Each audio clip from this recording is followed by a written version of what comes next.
friends are married. But I'm actually not married, I'm pro-choice. But all my married friends, they tell me, they say, Claire, don't worry, you're next.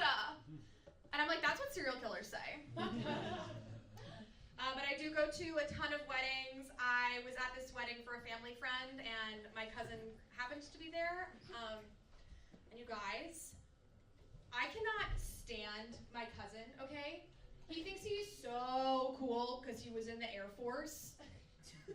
Okay, I served too. I was in a sorority. You think I wanted to do that? No, I did that for my country. But my cousin, he like marches over to me, and he's like, hey Claire, just so you know, we're not gonna hang out after the wedding because I have a new girlfriend. And like, just for context, like, I've never hung out with my cousin, never even considered hanging out with my cousin. I was like, ew, Kyle, we are not those kinds of white people. But how did you meet her, and is she prettier than me? And he goes, yeah, she's way hotter than you, and we met on TikTok. I was like, TikTok? Okay, that's not a dating app. Please, I met my boyfriend the normal way, on Craigslist. So when I'm not doing stand-up comedy, I work at a fitness studio. It's very fun, thank you. Just came from there. But the thing is like all the people who are like members at the studio, like, okay, you guys, like, they're the kind of people, like, they are gonna vote for Trump. Yeah. But don't worry, I'm not gonna do that. I'm gonna do the right thing. I'm not gonna vote.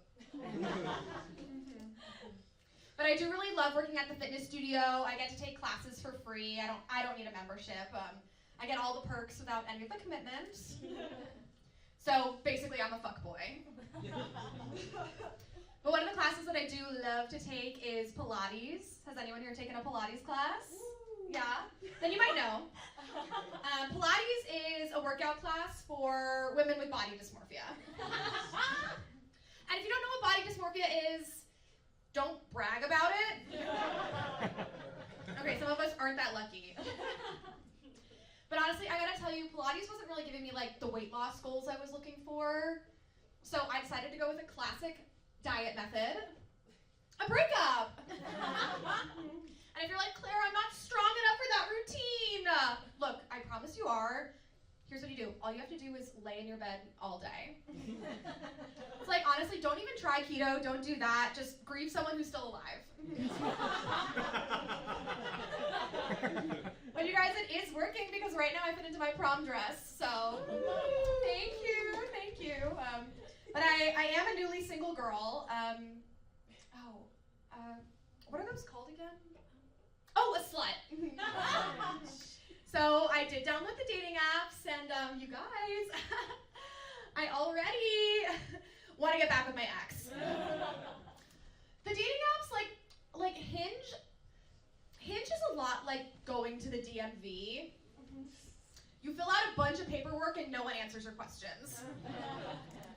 But I did match with somebody, and but I have no idea like how the dating apps work, like no idea. So I didn't know there was like a distance setting. So the first guy I matched with lives in Elk Grove. I live in Lakeview.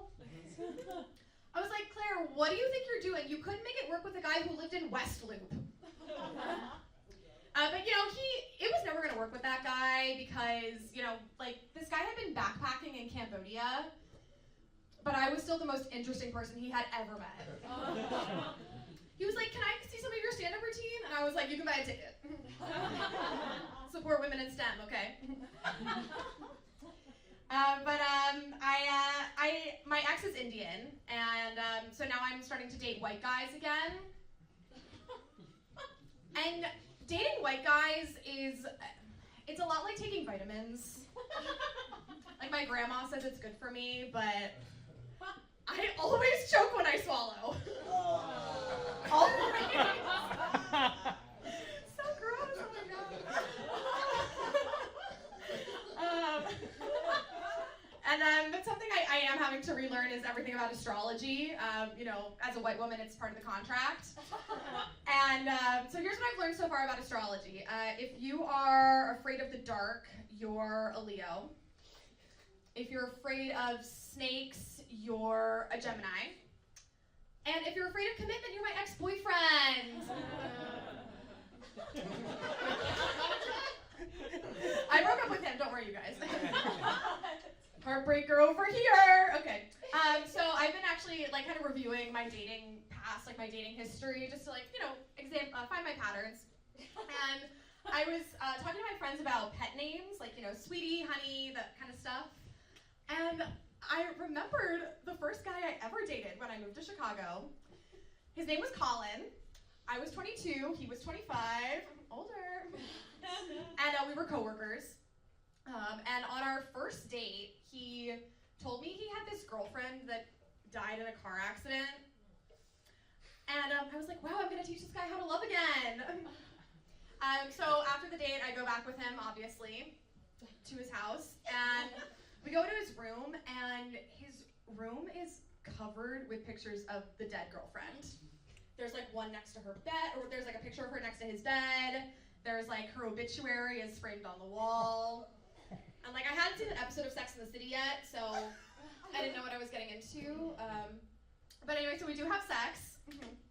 And afterwards I go home and I go on the dead girl's Instagram. I gotta check out the competition, you know. And I find a picture from like their anniversary or something. And this guy, his name was Colin. And her pet name for him was Columbine. Yeah, he dumped me after 3 weeks and I cried about it for a year and a half. But you guys, he turned out to be a total predator, so I really dodged a bullet. I didn't even have to like hide under a desk. Okay, that's a new one. I need to be sure of it. Like, I need to be so sure of that joke to make it land. Anyway, that's a true story. He's married to somebody else now. It's okay. So, I'm not from Chicago. I'm originally from Washington, D.C. Proper response. And something I love to do when I go home is eat oysters. If you've never had an oyster, this is what it is. It's a piece of snot mixed with salt water and served on a dirty seashell. And then you eat that with horseradish, cocktail sauce, and vinegar. And that is my favorite food. And honestly, like, I love oysters so much that, like, if you don't like oysters, like, I'm sorry, we can't fuck. Okay, we can fuck, but you'll never meet my family. All right, thanks so much.